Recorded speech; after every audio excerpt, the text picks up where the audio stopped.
Hello and welcome to NOAA Central Library's Publishing at NOAA series. Thank you for joining us. My name is Claire and I'll be the librarian host this afternoon.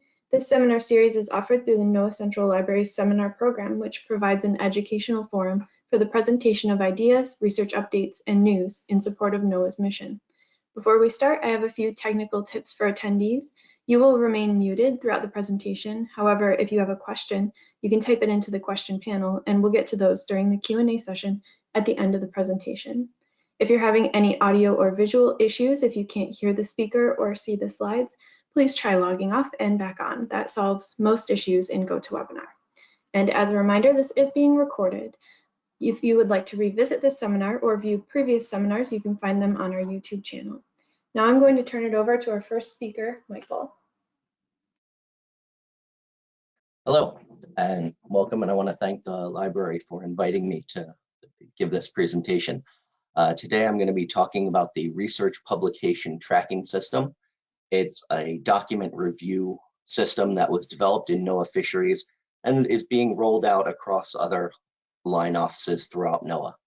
I serve as sort of a policy lead for the RPTS system, and Tassine Kokar, who will be talking later, is the project manager and technical lead for RPTS.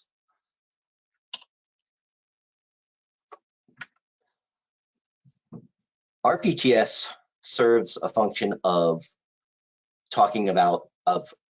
getting documents reviewed and approved for release to the public.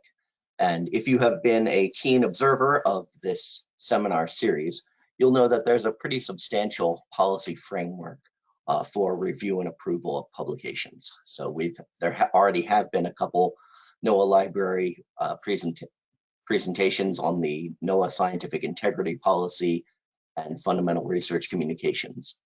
But I want to just in general talk about several of them and go over a couple real quick. So in general, the policy framework for publications includes some laws like the Information Quality Act. There's a Department of Commerce Administrative Order 219-1, which is on all public communications. There's the NOAA Scientific Integrity Policy. And as a subset of the Scientific Integrity Policy, there is no policy on fundamental research communications. And there's also other policies such as the White House memo requiring public access to research results, or PAR. I want to talk real quickly about the DAO, and it has sort of the same flavor as a lot of the other publications policies. One, it talks about a very broad scope.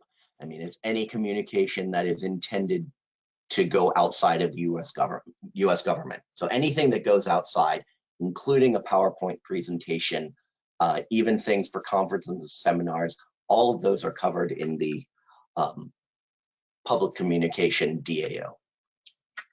And what it required, as a subset of that, it talks about fundamental research communications. These are your journal articles, your conference posters, your conference slide decks, all of these things are in those. But it says a lot of things about it, and it notes that all of these things need to be submitted to your head of unit or their designee for approval prior to publication.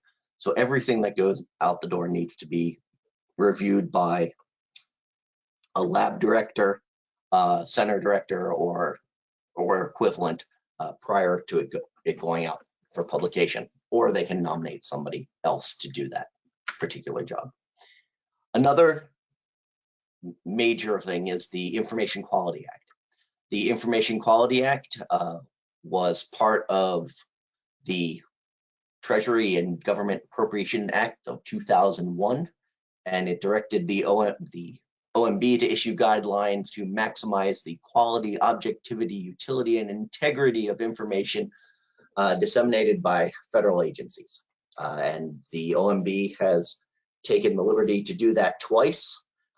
They've actually just recently added a third, which is a memo, but these are the formal Federal Register guidelines. So there's a pre-dissemination review step, which needs everything that goes out needs to be certified for quality, objectivity, utility, and integrity. And there's another thing with the peer review bulletin, which I won't really spend a lot of time talking about, but it's an if the thing is sufficiently controversial or sufficiently groundbreaking that it has a high impact, then it has a higher level of review. So here's the definitions for these things. So utility, you need to certify that what you're putting out is useful.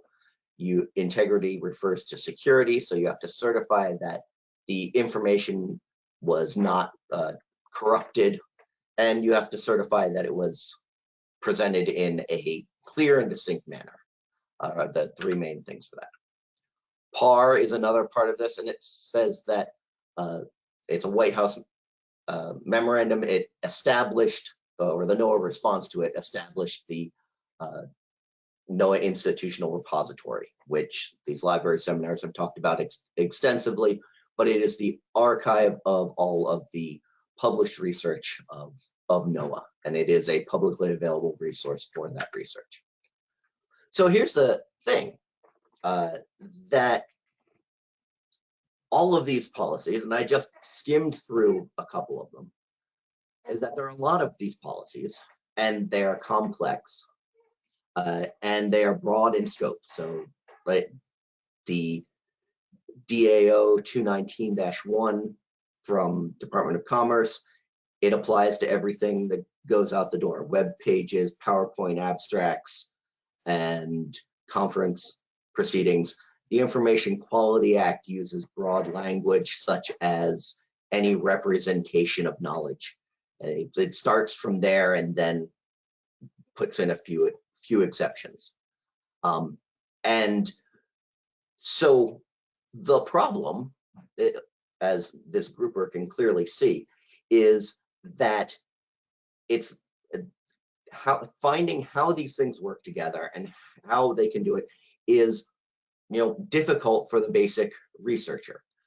Scientists just want to write their papers and get their research out. But the high administrative overhead of knowing what the things are, what the requirements are, and the number of judgments that need to be made sort of encourages non-compliance. So there are a lot of problems in complying with all of these different rules.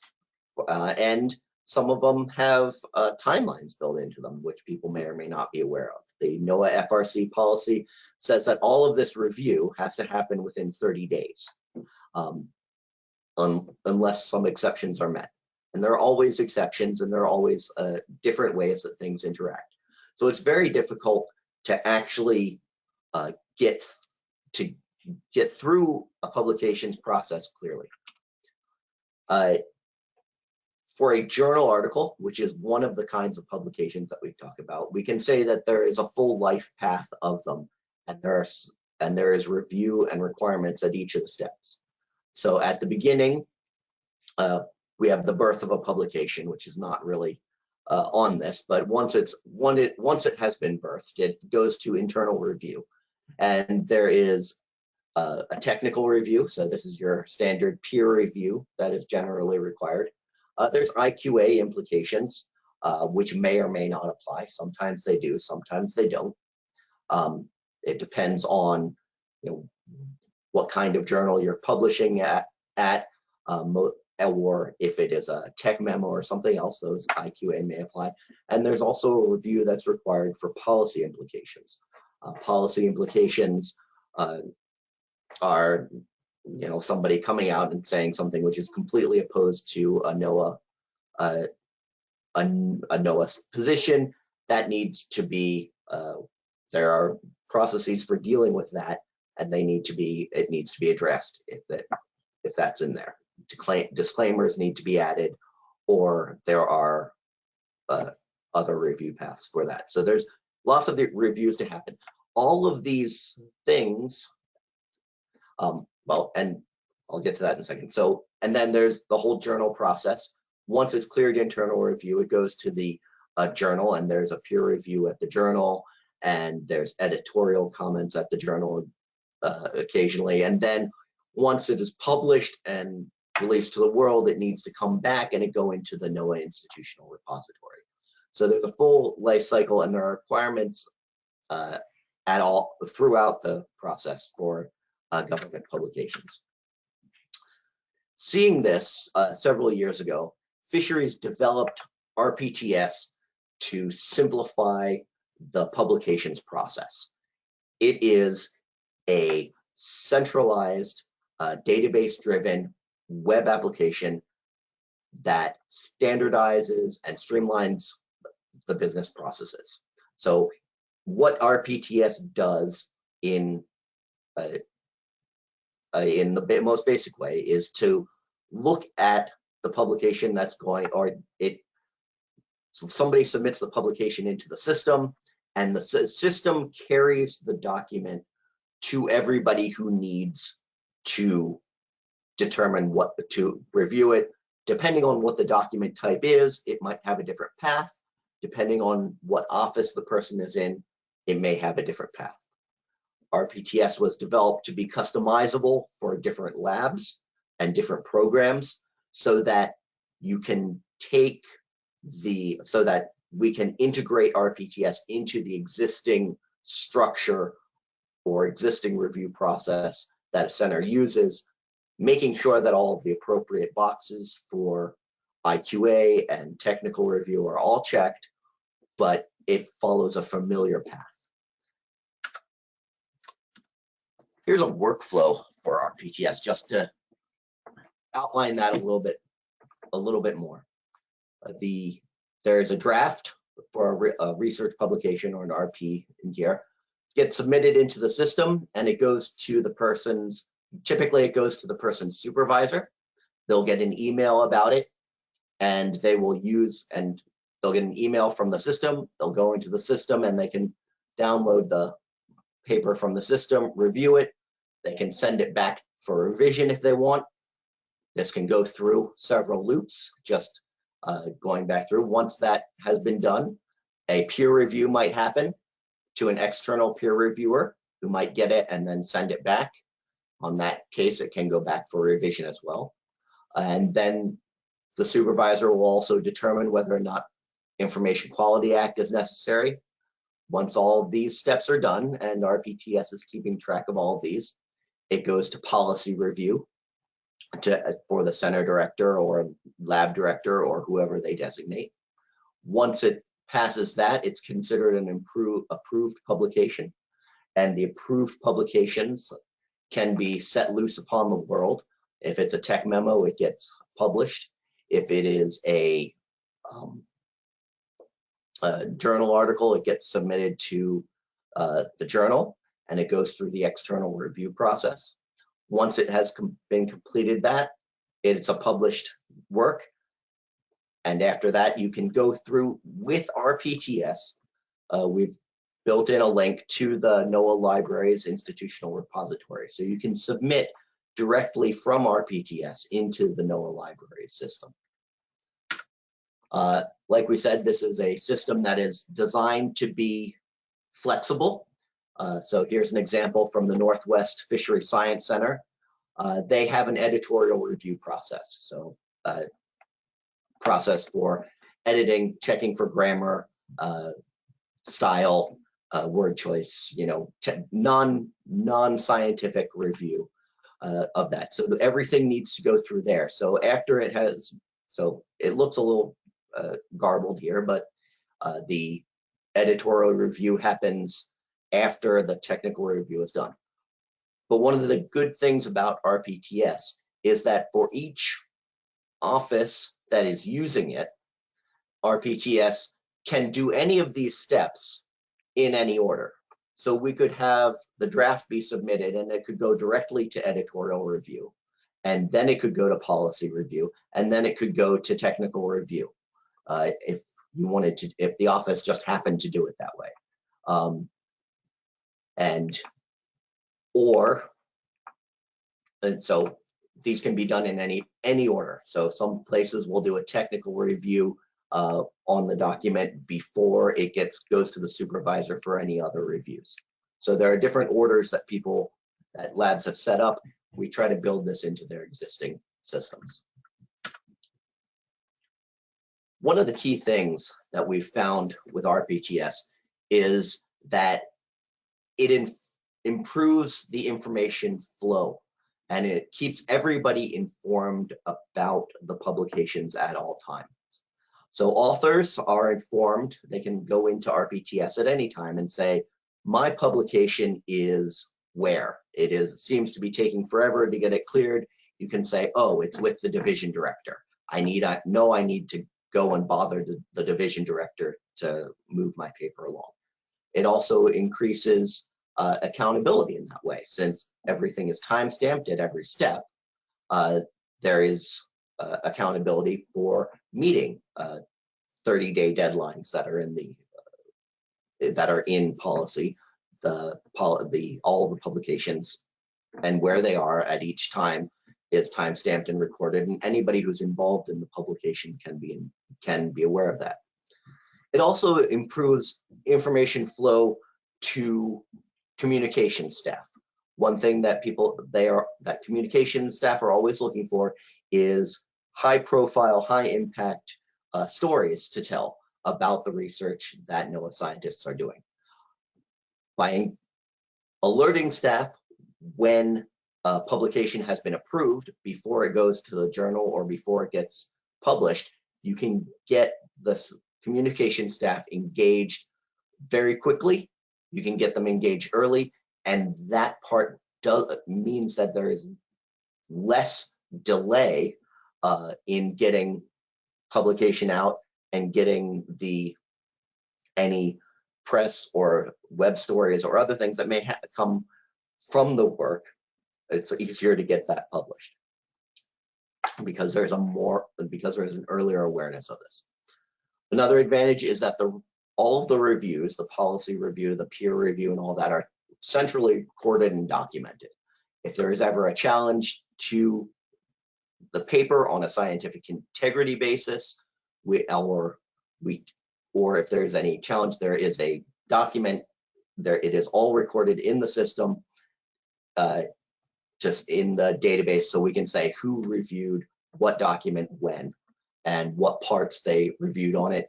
Their comments are stored in the system, so all of the record of the review is stored, so that if there is a challenge in the scientific integrity of the document, all of that information is there and ready for a review or to rebut any issues that it wasn't reviewed.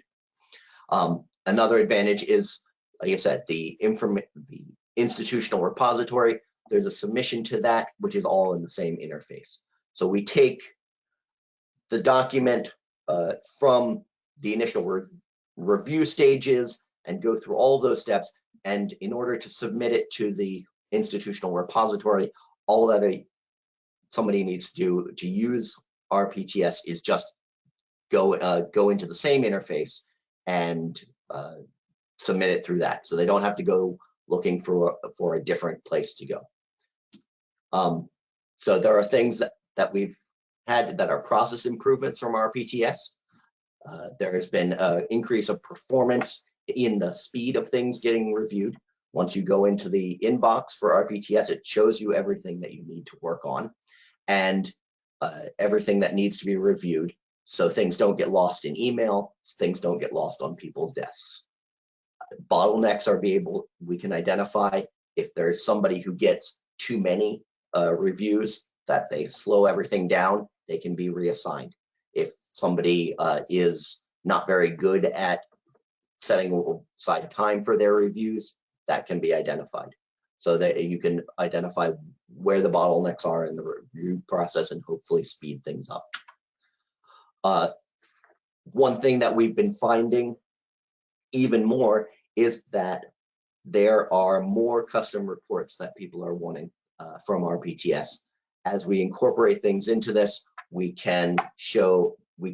it helps leadership see what publications are coming out of each of the labs and centers. It brings more more attention to the work of the individual scientists, because we now have a searchable database that leadership can look at to see what is being published, what is being approved, and can see that before we can do it. So we can go through and look at all of the information that's stored in the database and come up with different reports for that and do a better systems analysis for the system that we have. This is one suggestion that we had. One scientist in NIMT suggested a publications leaderboard so that we can have a competition between, see who can get the most stuff out.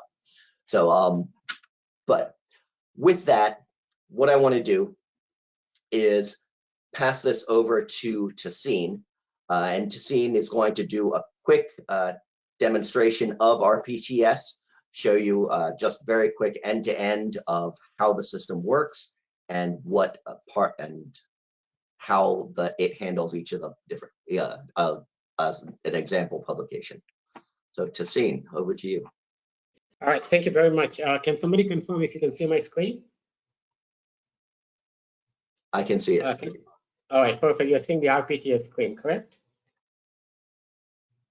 Correct. All right, thank you. All right, thank you, Michael. So this is actually the interface of the research publication tracking system. Basically, Michael has gone through the policy part of it, the whole process. What I'm going to do in about 10 to 15 minutes, I'm going to log into the system as a sysadmin, and I'm going to take the process. I will simulate a submitting author. I will simulate a technical review lead. In most cases, as Michael mentioned, it's the supervisor. I will act as the technical reviewer.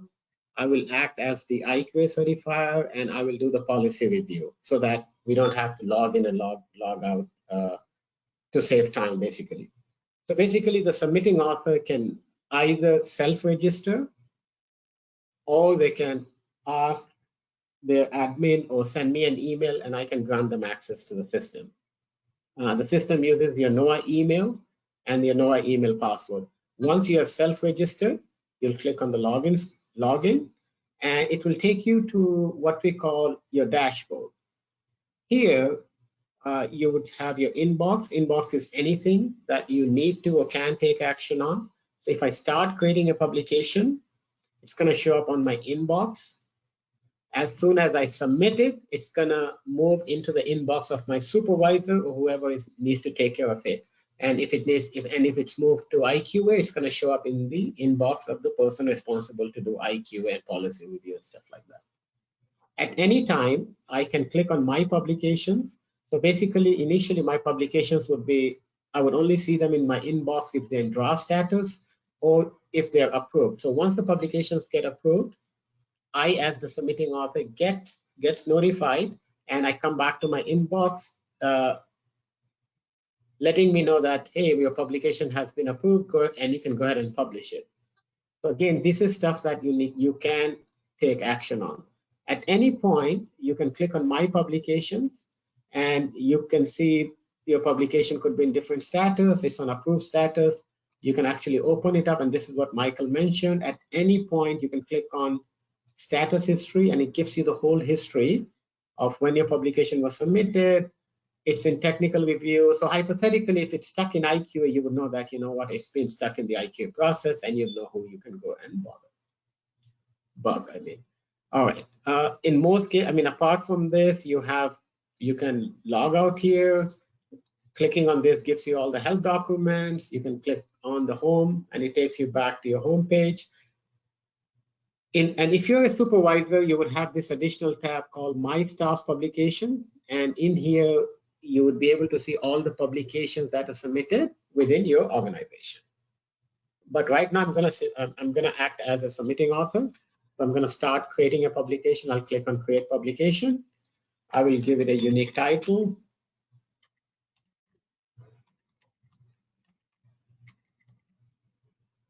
And here I will get a list of organizations, and I will get a list of organizations based on my access. So for demo purpose, I'm just going to pick RPTS main. That's our demo application. And here, list of publication type. This is something each organization lets us know that what publication type they would like to submit to RPTS. So I'll go ahead and select journal article. I'll click on create.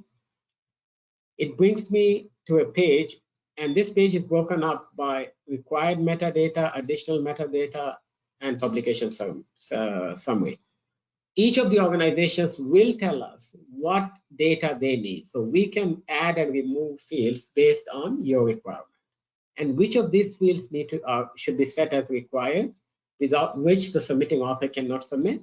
But if you want to add them as additional metadata, these are the set of metadata, where the submitting author does not have to submit, does not need to add. So the first thing the submitting author does would be upload their document. They would pretty much come up here, upload any form of document, any format, and they can download multiple. They can give it a description if they want to. And here all you're doing is you're certifying that I'm a NIMS author. Again, this is customizable if it's OAR or it's NESDIS or it's NOS. I mean, RPTS is in all these 3 or 4 different line offices. Each of the text, each of the fields, each of the help is completely customizable by line office, in fact, all the way down to the publication type. Here, the submitting author would answer a few questions. Is expedited review required? What type of journal type? And these questions, the first one determines whether it needs a detailed technical review. The journal type and the IQA determines whether it needs, so journal type and IQA review determines whether it needs IQA review or not. Again, the whole purpose of RPTS is to make it easy for you to comply with NOAA policies. And here we try to give you help, and we try to IQ will not be available if no is selected. This is a determination that the submitting author initially makes, but the supervisor can override this. For example, if the submitting author feels that it does not need IQ or it does not need technical review, the supervisor can say, no, I feel it does need IQA, and they can override. Here again, you can add a list of authors, comma separated as many authors, and you can change the order. You can indicate who is the submitting author, if you are just submitting it for somebody else, and here you can list as many as you want, additional authors. You fill in the intended outlets, submission deadline. You would have the abstract, and here you can type comma separated keywords. Click on add. And that's pretty much it, the minimum that's required for submitting author to actually submit a paper. So you would click on save, and the system will do all the checks, and it feels, you know what, you have met the minimum requirements to submit this publication. If they choose to, they can add additional metadata. Again, this data is decided by each of the organizations, but I'm going to go ahead and submit it. So now the publication has been submitted. It's been routed to your supervisor. So now I logged in as the supervisor. Assume I'm the supervisor. I can come here. I can download the publication. I can read it. If I want it, I can send it back for revision. But if I feel, you know what, everything looks good, let's start the technical review process. I, as the supervisor, have the option of either reviewing the paper myself, or I can actually invite anybody to review the paper, anybody with an email. So when I add this person to the system, at this point, the system has sent this person an email requesting them to review this paper, and we grant them access to only this paper and nothing else. And we create an account for them if they do not have one. They log into the system, they complete the review. As soon as they complete the review, the supervisor gets an email letting them know that, hey, the review has been completed by this person. So again, you can have as many reviewers as you want to, and all the reviewers would have to complete before the system would allow you to move to the next phase. You as the supervisor have options. You can delete a reviewer, or I can just say, you know what, review is submitted to me, I'm happy with it. And now it says, all right, technical review is complete, submit to IQA. You click on Information Quality Act certification.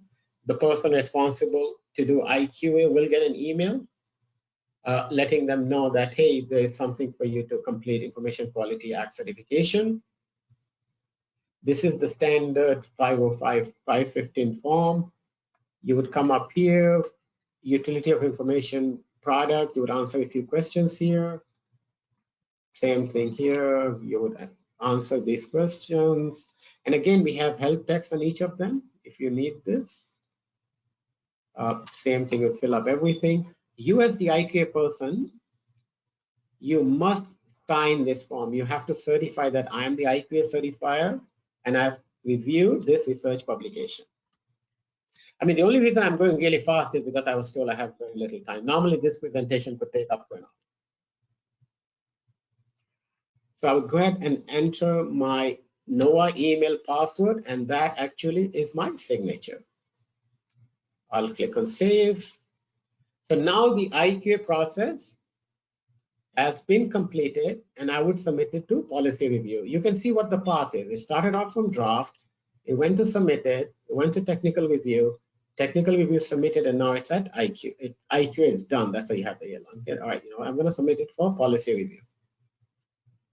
I want to just jump in and say that it's important to note that each of these steps would be done by a different person. The way Tassine is doing it right now is just as an admin and going through the whole process at once, but you'd normally do a different person for IQA and a different person for policy review, or you can have those people be the same role. So, and Tassine is just stepping through the different things. RPTS just informs the other people of what they need to do and brings them to the steps, but we're just showing them all very quickly in this demo. Yeah, thank you, Michael. Yeah, so one point Michael mentioned, I'm going to stress that. In RPTS, one person can be assigned to do each of these steps, or if you choose to, in some cases, the same person might be doing the IQA and policy review, so you can have the same person assigned to do both. That way they don't need to log in and log out, they can just do through the steps. You can have the technical review or the TRL, the supervisor does the technical review, does the IQA, does the policy review, so the same person can be assigned. And we have cases where we have the same person assigned to multiple roles, or multiple people can be assigned to the same role. All right, so this is the policy review step. This is generally done by the pretty senior person at the center or line office or lab. So this is pretty much answering a few questions. Does this publication have any policy statement? Is the disclaimer required? So pretty much they'll fill in this radio buttons. Approving official, they put in their comments. And this is one of the other forms where they would have to sign. So they would pretty much check box, I've completed the policy review for this publication. They would enter the NOAA email password and literally click on RP approved. At this point, the submitting author would get an email letting them know that, hey, your publication has been approved. You can go ahead and publish it, but they need to come back. So basically, when they log into their inbox, log into RPTS, they'll see it in their inbox. As soon as they open the publication, because it's a journal article, it's going to bring them to the scientific publication report. So the submitting author would have to fill this in, the journal, the acceptance date, expected publication date. They can add more authors, link to full text, significance of scientific conclusion, degree of controversy, is there a press release, yes or no. Click on save, click on continue. So once it's published, or once it's published, they would come here and add the actual final manuscript in PDF format, preferably 508 compliant. Currently, the library is kind enough to accept only journal articles that are not 508 compliant, but all other documents have to be in PDF 508 compliant. So let me go ahead and add this. It has to be 508 compliant, and you have to certify, is this document 508 compliant? And I'll say yes, it is. And I'll click on RP published. So here you have put in the information of when it was published and a lot of other information, post-publication data, disclaimer, supplemental information, publication DOI, any of this information that you have. And then literally at the click of a button, the document is transmitted to the NOAA repository. And that pretty much ends the life cycle of the document, from the time you started as a submitting author all the way to the NOAA library or NOAA repository. All right, that pretty much ends my presentation unless anyone has a question.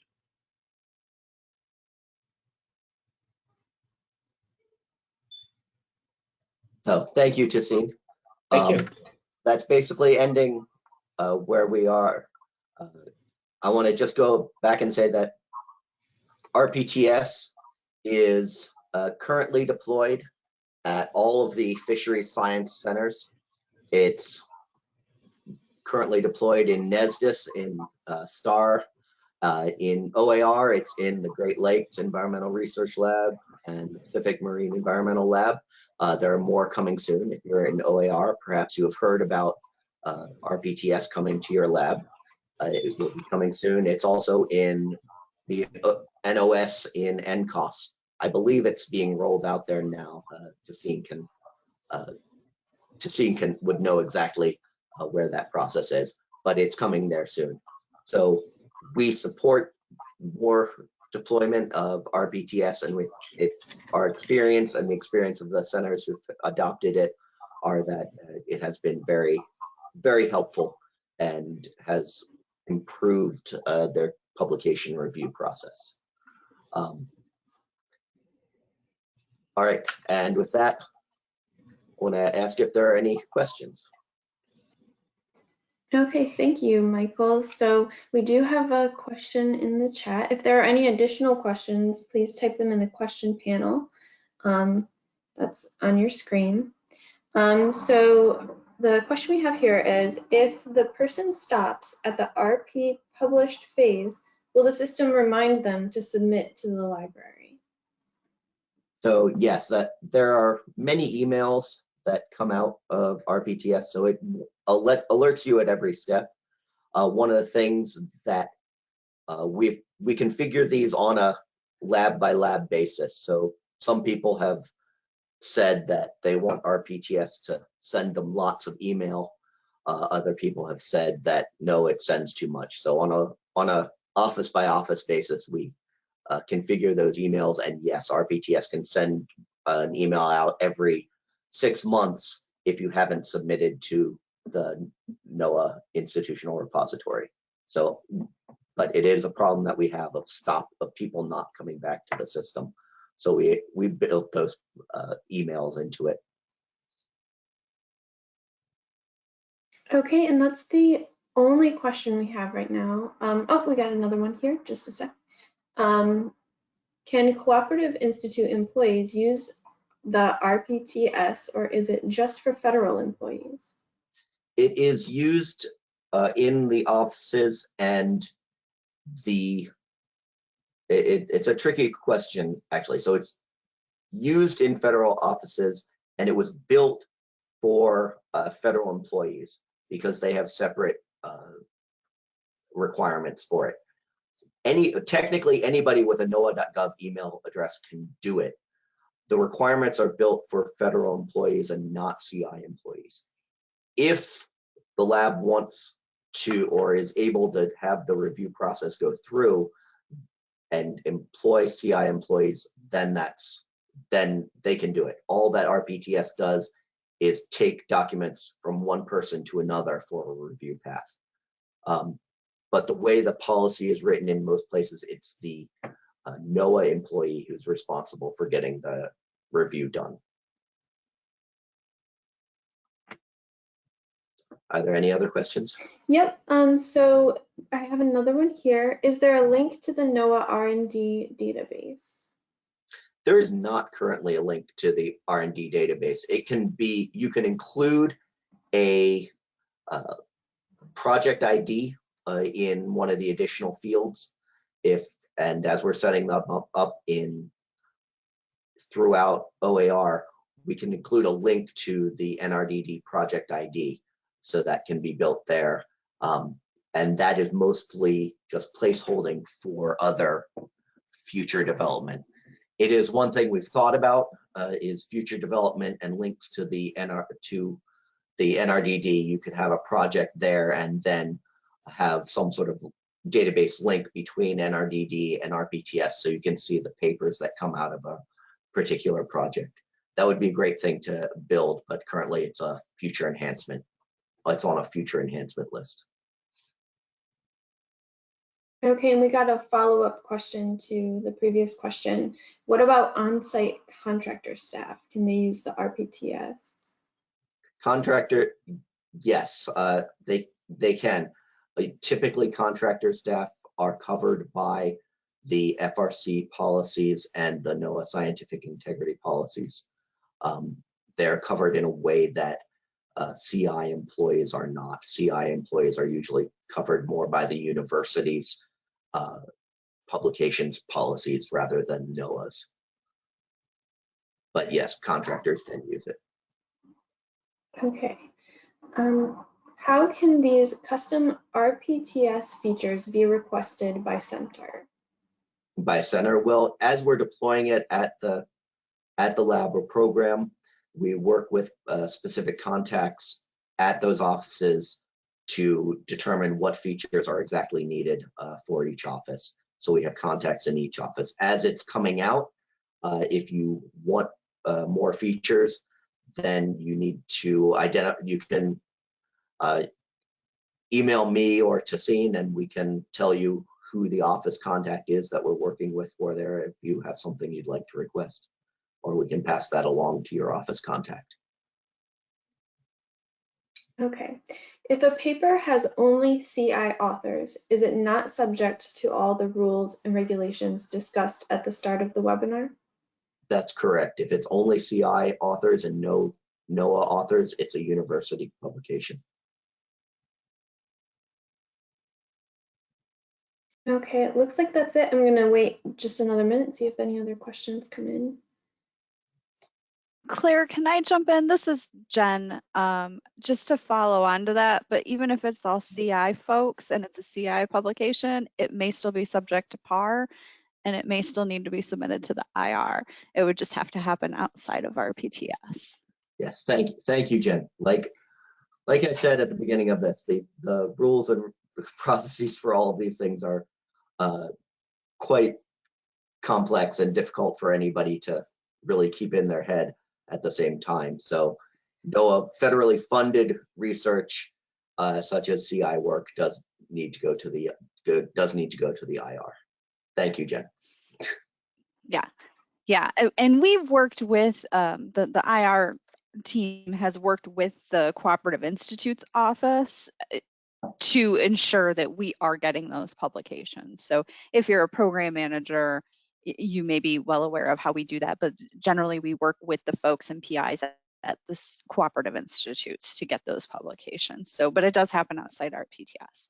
And then while we see if there's any last questions, I just wanted to add in, we have been working with Michael and Tassine and their team for quite a while on getting this linkage between the IR and RPTS, and we continue to update it and tweak it as needed, and we are always happy to hear feedback. On our end, I'm sure Michael and Tassine feel the same way. So as folks start to implement the system, if there is anything in terms of how the submissions to the IR happen, we'd love to hear that. We want to try to make it as easy as possible.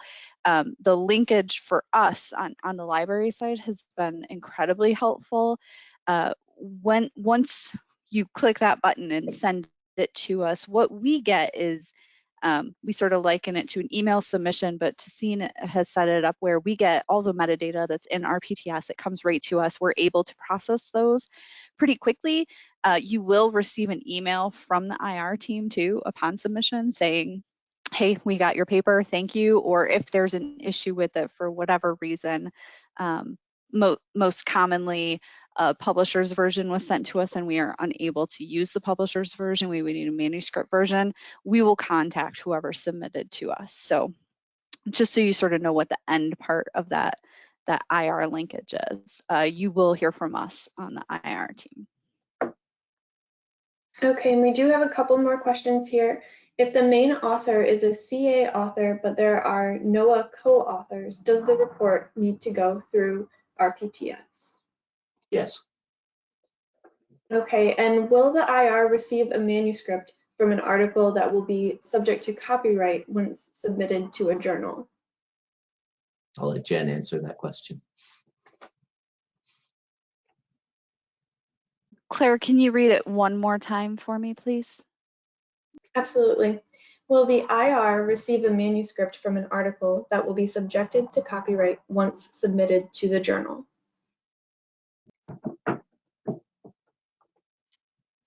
Well, it sort of depends. It depends what version you've input into RPTS. If you have put in the accepted manuscript, that's the version that we would get. And typically we have, as the government, but you as an author have full rights to that accepted manuscript version. That is considered the archive, the version used for archiving most commonly. It sort of depends. It depends on the journal. It depends on your copyright transfer agreement that you've signed with the journal. So I can't give a definite yes or no. I've been hanging out with general counsel folks too often. I think I give a lot of it depends answers now. So it would sort of depend on the agreement with the journal and the version of the article that you've input into RPTS after all the approvals. But there is a version of the paper that can go to the IR, even if it's a copyrighted Yes. thing in the thing. There is a version. It might be the final submitted version that you sent to the journal for publication, but there is always a version, even if it's copyrighted.